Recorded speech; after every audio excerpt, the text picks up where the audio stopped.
Hello everyone and welcome to Edutap. So guys, हम फिर से आ गए हैं आपके लिए यूपीएससी सी सेट की कॉम्प्रिहेंशन प्रैक्टिस लेके। और इस सीरीज में अब हम प्रीवियस ईयर क्वेश्चंस कवर कर रहे हैं जो कि 2023 पे हम पहुंचे हैं। And this is the second part for your previous year questions from the year 2023। पिछले हफ्ते भी हमने एक सेशन लिया था इसके ऊपर, और ऐसे ही एक और सेशन अब हम कल और भी लेंगे। And in this manner we have covered almost all the previous year questions from the year 2014। तो अब इतनी मेहनत के लिए आप एक लाइक तो बनता है, राइट? इतने दिनों से हम इतने महीनों से आपके साथ सपोर्ट में, आपके साथ साथ प्रिपरेशन में हम आपकी हेल्प कर रहे हैं। तो I think the least you can do is like the video and subscribe to our channel if you new here. और अगर आपको इन सेशंस की पीडीएफ भी चाहिए, you can join us our Telegram channel, the link for which has been given in the description of the video. तो चलो guys, आज के अपने यूपीएससी कॉम्प्रिहेंशन प्रैक्टिस का सेशन शुरू करते हैं। But before we go any further, I have a comprehensive guidebook which is absolutely free for you. इस comprehensive guidebook में आपको सब कुछ दिया हुआ है, from syllabus to strategy to sources for all the subjects that there are in your CSAT part. तो अगर आप CSAT की प्रिपरेशन अभी शुरू करने वाले हैं या शुरू की है जस्ट अभी आपने, तो go download this book and this will definitely help you in your preparation ahead. तो इस ई बुक का लिंक आपको इस वीडियो के डिस्क्रिप्शन में मिल जाएगा। Go download the book and get benefited from it. तो चलो गाइस, शुरू करते हैं। तो सबसे पहले, पिछले हफ्ते मैंने आपको एक होमवर्क पैसेज दिया था। This was the homework passage. तो पहले इसको डिस्कस करेंगे और फिर आज हम कुछ नए पैसेजेस भी डिस्कस करेंगे, और फिर मैं आपको एक होमवर्क पैसेज भी दूंगा जिसका आंसर आपको मुझे इस वीडियो के कमेंट सेक्शन में ही देना है, ठीक है? तो शुरू करते हैं गाइस। पहले हमें एक इन्फ्रेंस ढूंढना था। मैंने आपको लास्ट टाइम ये होमवर्क दिया था और पैसेज था good corporate governance. Corporate governance मतलब जो बिजनेस के एरियाज में जो गवर्नेंस होती है, जो गवर्नमेंट की जो पॉलिसीज होती हैं, रेगुलेशंस होती हैं, उनकी बात कर रहा है वो, कि good corporate governance structures encourage companies to provide accountability and control. तो अच्छी कॉर्पोरेट गवर्नेंस स्ट्रक्चर्स होंगी तो वो कंपनीज को क्या देती हैं? अकाउंटेबिलिटी। मतलब ये जो अकाउंटेबल कौन है इस काम के लिए, तो वो अकाउंटेबिलिटी आती है। और कंट्रोल कौन कर रहा है? वो गवर्नमेंट, गुड गवर्नमेंट स्ट्रक्चर से मिलता है कंपनीज को।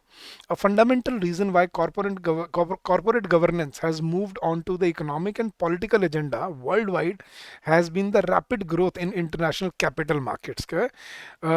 ये फंडामेंटल रीजन कॉरपोरेट गवर्नेंस का जो आज की तारीख में इकोनॉमिक और पॉलिटिकल एजेंडा भी बन गया है दुनिया भर में, वो है, उसका रीजन है the rapid growth in international capital markets.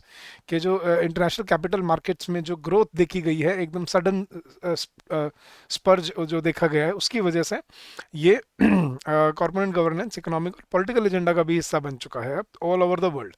Effective corporate governance enhances access to external financing by firms. वो क्या कह रहा है? अच्छी कॉर्पोरेट गवर्नेंस होगी तो वो क्या इनहांस करते हैं? It enhances access to external financing. कि मतलब बाहर से जो पैसा आता है, एफडीआई हो गया, फॉरेन इन्वेस्टमेंट हो गया, उसको एक्सेस मिलता है अगर अच्छी कॉर्पोरेट गवर्नेंस है by firms, leading to greater investment, higher growth and employment. Exactly वही मैंने बोला ना, अगर आपके पास अच्छी कॉर्पोरेट गवर्नेंस होगी तो बाहर फॉरेन इन्वेस्टमेंट आएगी, ग्रोथ मिलेगी अच्छी, और अच्छी इंप्लॉयमेंट अपॉर्चुनिटीज भी बनती हैं।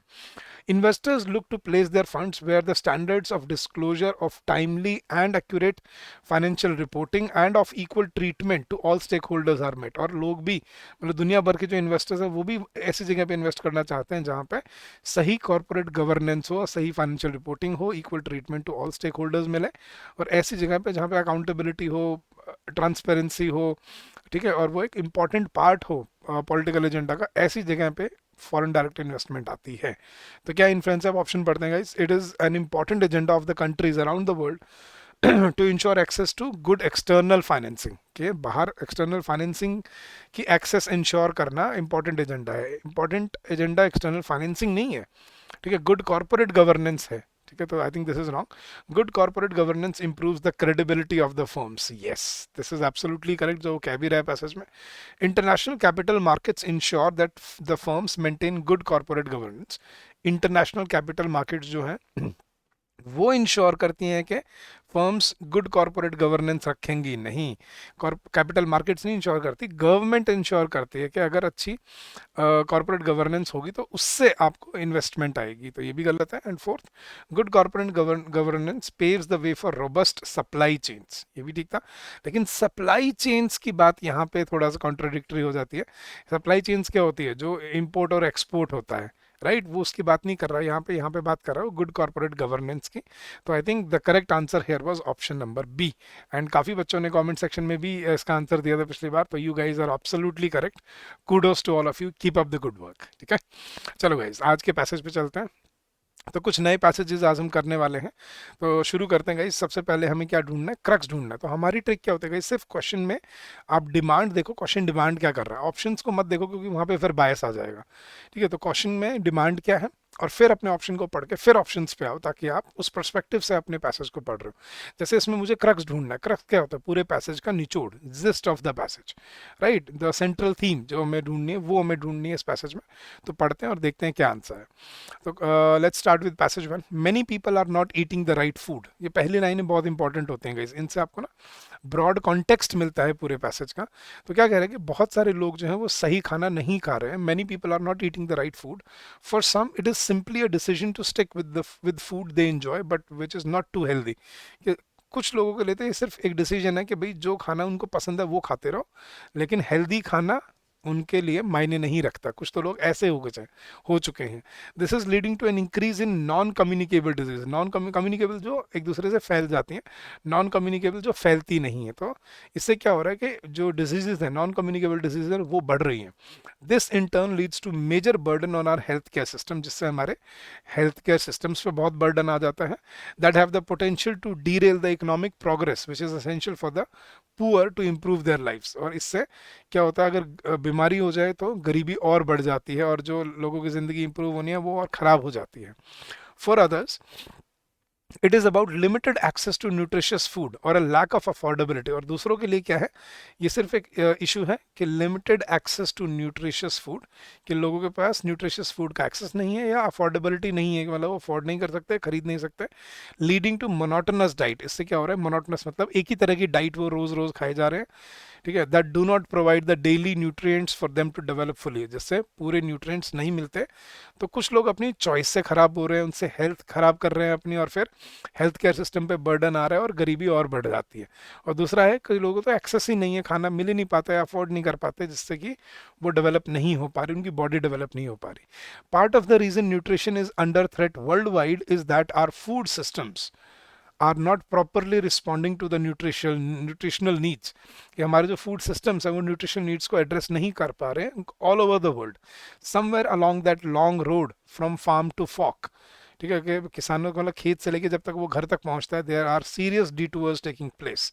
वहाँ पे बहुत सारे डिटूअर्स आ जाते हैं, मतलब खाने की प्रोसेसिंग होना शुरू हो जाता है, महंगा हो जाता है, अफोर्डेबल नहीं रहता, और इस वजह से ही न्यूट्रिशन एक ग्लोबल एक इशू बन चुका है आज की तारीख में। तो यही उसने शुरू में बोला था, many people are not eating the right food. तो अब यहाँ से हम क्या निकालते हैं, पूरे पैसेज को पढ़ के हम उसने किस चीज़ पे फोकस किया कि न्यूट्रिशियस फूड अवेलेबल होना चाहिए, अफोर्डेबल होना चाहिए, और लोगों को भी अपनी चॉइसेस को चेंज करना पड़ेगा to be healthy in the future. तो क्या क्रक्स है, एक बार पढ़ते हैं, ऑप्शन पढ़ते हैं। The scheme of universal basic income should be implemented world wide as a way of poverty alleviation, कि गरीबी को हटाने का एक तरीका है कि यूनिवर्सल बेसिक इनकम लगा देनी चाहिए। क्या यहाँ पे गरीबी की बात हो रही थी या खाने की बात हो रही थी, तो उस चीज़ को ध्यान में रख के चला करो। तो this is questionable, I don't think this is the right crux.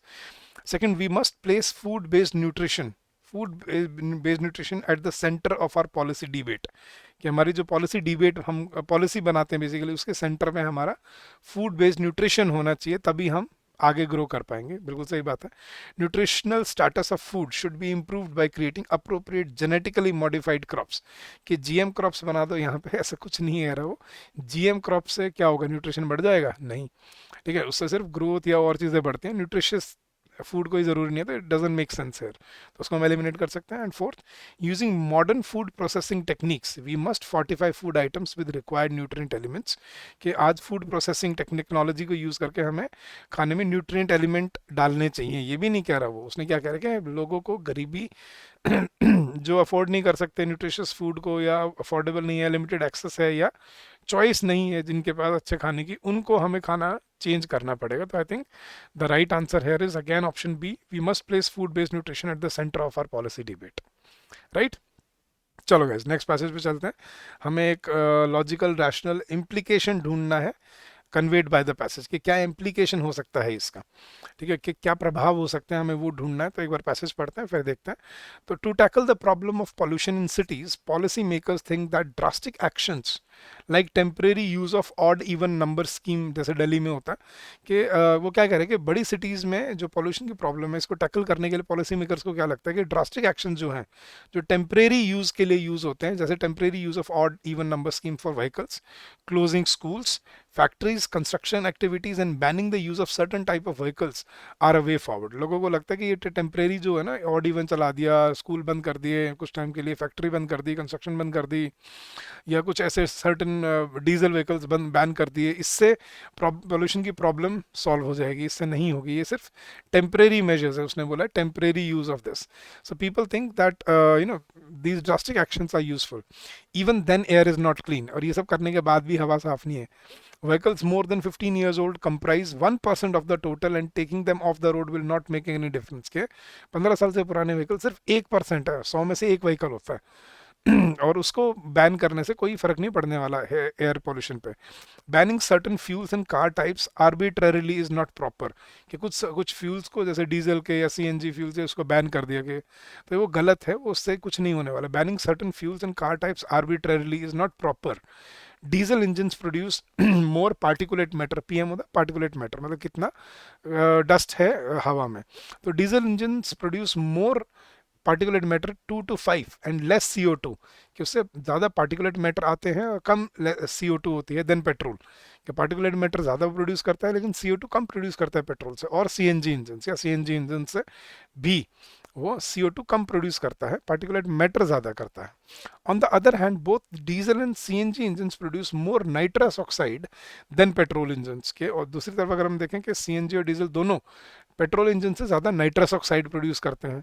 No one has measured the amount of nitrous oxide that CNG engine are emitted, कि सीएनजी इंजन कितना नाइट्रस ऑक्साइड मतलब एमिट करते हैं उसने किसी ने कैलकुलेट ही नहीं किया है। Arbitrary bans on vehicles that have passed mandated fitness tests and periodic pollution tests are unfair, कि arbitrary ban लगा देना vehicles पे जिन्होंने fitness test पास किया है वो गलत होगा।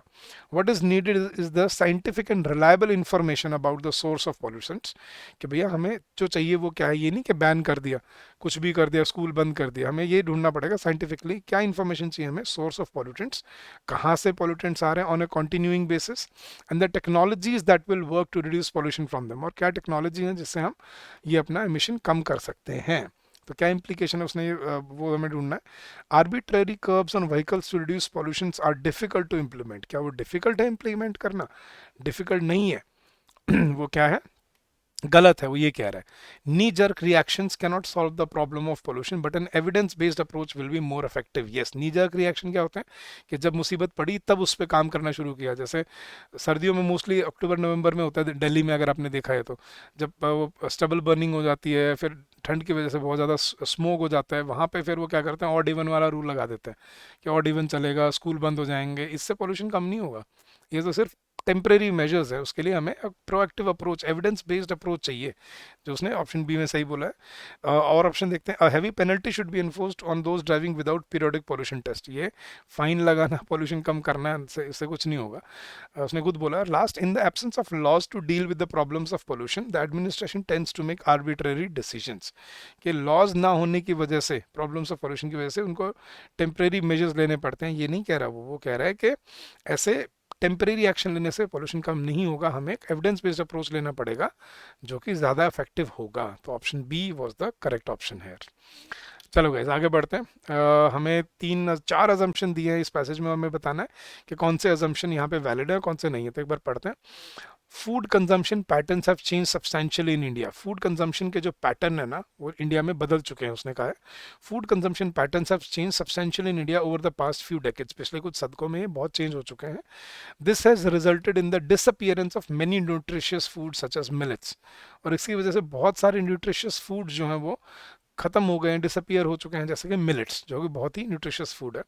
While food grain production has increased over 5 times since independence, कि जहाँ पे वो कह रहे हैं कि भाई फूड ग्रेन प्रोडक्शन मतलब जो अनाज है वो 5 गुना पैदा होना शुरू हो गया इंडिपेंडेंस से एज कम्पेयर्ड अगर हम करें, लेकिन it has not sufficiently address the issue of mall nutrition, लेकिन उससे माल न्यूट्रिशन का इशू अभी भी रिजॉल्व नहीं हो पाया। बेशक हम ज़्यादा पैदा करने लग गए, लेकिन माल न्यूट्रिशन फिर भी रिजॉल्व नहीं हो रहा।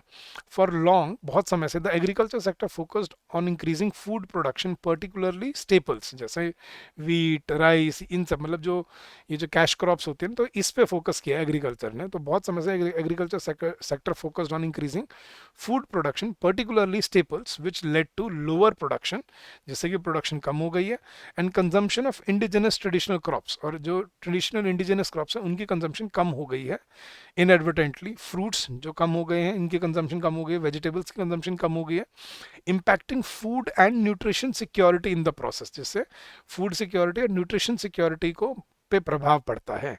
फर्दर इंटेंसिव, ठीक है, उसने क्या बोला, further intensive monoculture agriculture, intensive मतलब बहुत ही ज़्यादा मात्रा में, और मोनोकल्चर मतलब बार बार एक ही फसल को उगाते रहना, ठीक है। Practices can perpetuate the food and nutrition security problem by degrading the quality of land, water and food derived through them। और इसी के साथ साथ अगर मोनोकल्चर चलता रहा, एग्रीकल्चर की प्रैक्टिसेस अगर ऐसे ही खराब रही, तो आगे चल के फूड सिक्योरिटी और न्यूट्रिशन सिक्योरिटी की प्रॉब्लम और बढ़ जाती है, because quality of land, water और उससे जो फूड बनता है वो और ख़राब होता जाता है।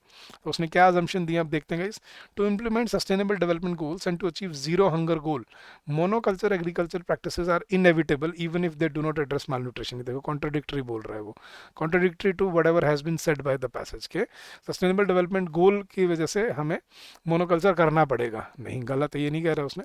Dependence on few crops has negative consequences for human health and the ecosystem. Yes, उसने ये बोला है कि भाई अगर हम सिर्फ कुछ ही फसलों पे डिपेंडेंट रहेंगे, जैसे राइस एंड वीट, तो फिर उससे क्या होगा, हमारी हेल्थ पे और हमारी इकोसिस्टम पे दोनों पे प्रभाव पड़ने वाला है। जो उसने बोला है, देखो लैंड, वाटर और फूड तीनों चीज़ें इम्पैक्ट होती हैं।